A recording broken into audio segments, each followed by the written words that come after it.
ગઈકાલે સમાચાર આવ્યા હતા ઝોમેટોના કે પેટીએમનું જે મૂવી ટિકિટ અને ઇવેન્ટ બિઝનેસ ખરીદવાનો જે વિચાર છે તેના પર અમુક બ્રોકરેજ રિપોર્ટ સામે આવ્યા. ઝોમેટો પર બુલિશ છે. યુબીએસ કહે છે કે બાય રેટિંગ રાખો 250ના ટાર્ગેટ. શેરમાં 4%ની તેજી આજે પણ જોવા મળેલી છે. ઓબ્વિયસલી ઝોમેટો જે છે તે હવે ડિલિવરી ચાર્જિસથી મોંઘો થઈ ગયો છે શેર. એક સમયે બ્રિજેશ જોક ચાલતો હતો કે આના કરતાં ડિલિવરી ચાર્જિસ સસ્તા છે, પણ શેરનો ભાવ હવે ડેફિનેટલી બહુ જ સરસ એક બાદ એક બ્લિંકિટ આવ્યું, પછી હવે તો પેટીએમનો મૂવી ટિકિટ બિઝનેસ તેઓ ખરીદવા માગે છે અને 250ના ટાર્ગેટ્સ આવવા માંડ્યા છે. ચાર્ટ્સ કઈ રીતે જુઓ છો? 200ની ઉપર સસ્ટેનેબિલિટી કેટલી છે અત્યારે ફિલહાલ? તો ફર્સ્ટ ઓફ ઓલ હું કહું તો ઓવરઓલ ટ્રેન્ડ આનું મજબૂત છે ઝોમેટોનો. અગર તમે ડેલી ચાર્ટ અગર તમે જો તો એક હાયર ટોપ હાયર બોટમ ફોર્મેશનમાં ટ્રેડ થઈ હતું and after that a couple of days back એક rounding or I would be saying એક સોસર પેટર્ન છે that indicates a bullishness. So overall trend first of all મજબૂત છે. હું અગર કહું સપોર્ટ વાઇઝ તો તમારું આનો જો સપોર્ટ આવે છે 183 185ની આસપાસ આવે છે. That should not be get broken. That should be your stop loss. Current ભાવે તમે બાય કરી શકો ઓર કોઈ ઘટાડો આવે ટિલ 193 195ની વચમાં તમે બાય કરીને ચાલો. That would be the first. આનું જો 52 વીક હાઈ છે 207, મને લાગે છે કે that can easily be surpass.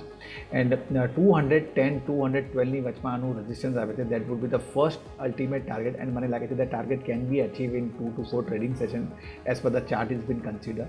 And આની ઉપર અગર ક્લોઝિંગ આપી 210ની ઉપર ક્લોઝિંગ આપી then we can see the next level would be 235 to 240 on level.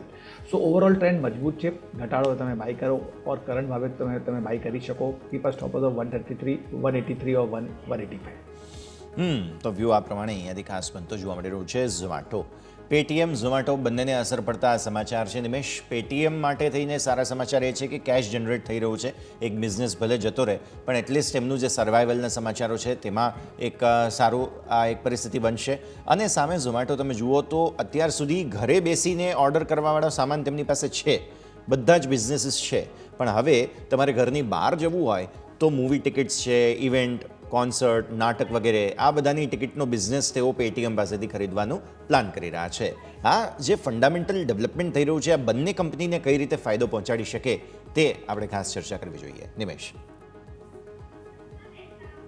Paytm લઈને મારું માનવું છે કે જે પ્રમાણે કંપનીને એક ડેન્ટ પડ્યો છે અને જે પ્રમાણે આરબીઆઈ તરફથી ફટકાર આવ્યો છે ને પર્ટિક્યુલરલી આ જે કંઈ પણ ન્યૂઝ ડેવલપ થયા હતા ને ત્યારબાદ કંપનીની અંદર જે કંઈ પણ એને માર્કેટ શેર ગુમાવ્યો છે, હવેથી પાછો એ માર્કેટ શેર ક્લેમ કરી શકે એવી પોસિબિલિટી મને નથી દેખાઈ રહી.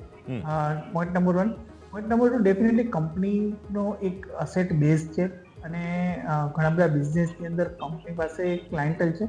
તો હવે ધીમે ધીમે બિઝનેસને વેચીને કેશ જનરેટ કરી શકે છે. પરંતુ ફરીથી આપણે પેટીએમની અંદર તમે લોંગ ટર્મનો વ્યૂ લઈને ચાલો ને ફરીથી પેટીએમની અંદર ઉપરમાં ફરીથી તમને એ પાછા 800 રૂપિયાના લેવલ જોવા મળશે એવી સંભાવના કોઈ મને દેખાઈ નથી રહી. ડેફિનેટલી પેટીએમ એક રેન્જની અંદર કારોબાર કરતો આવ્યો છે અને હજુ પણ એ રેન્જની અંદર જ કારોબાર કરશે. ઉપરની તરફ મારે માનવું છે કે આ જે કંઈ પણ ન્યૂઝ છે બહુ ખાસ પોઝિટિવ ઇમ્પેક્ટ આપે એવું મને નથી લાગી રહ્યું. પરંતુ જો ક્યાંક ને ક્યાંક નીચેની તરફ 360 350 આસપાસ સ્ટોક મળે છે તો આઈ થિંક એ કોઈ બાય કરવો જોઈએ ને ઉપરની તરફ રેન્જને પ્લે કરવા માટે ઉપરની તરફ 430 450 એક રેન્જ છે ત્યાં આસપાસ સ્ટોકની અંદર એક્ઝિટ કરી દેવી છે. એક રેન્જ પ્લે કરી શકો છો પરંતુ ફંડામેન્ટલ ઇન્વેસ્ટમેન્ટ પોઈન્ટ ઓફ વ્યૂથી અત્યારે હાલ કોઈ પેટીએમની અંદર ઇન્વેસ્ટમેન્ટ કરવું છે એવું હું માનતો નથી. ઓકે, તો વ્યૂ આ પ્રમાણે અહીંયાથી ખાસ ફંડામેન્ટલી